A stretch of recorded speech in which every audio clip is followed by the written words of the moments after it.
Welcome to the Genius Factory. Enjoy the video. In this video, I will explain how to make Reishi mushroom tea. We'll cover everything from selecting your Reishi to brewing a delicious and beneficial cup. This guide is designed to be straightforward, ensuring you can easily create this traditional beverage at home. Get ready to learn the simple process and enjoy the unique qualities of Reishi tea. Let's dive into the steps for a perfect brew. To begin, gather your ingredients.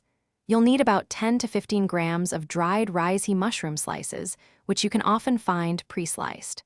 For the liquid, have 4 to 6 cups of filtered water ready.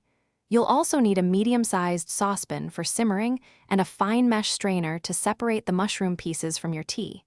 These simple items are all you need to start brewing. Now, let's brew. Place your Reishi mushroom slices and the 4 to 6 cups of filtered water into your saucepan. Bring this mixture to a gentle boil over medium-high heat. Once boiling, reduce the heat to low, allowing it to simmer gently.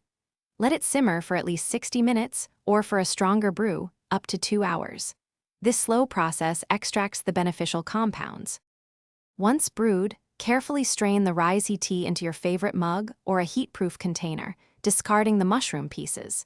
You can enjoy it plain, or if you prefer, add a touch of honey, maple syrup, or another natural sweetener to enhance the flavor.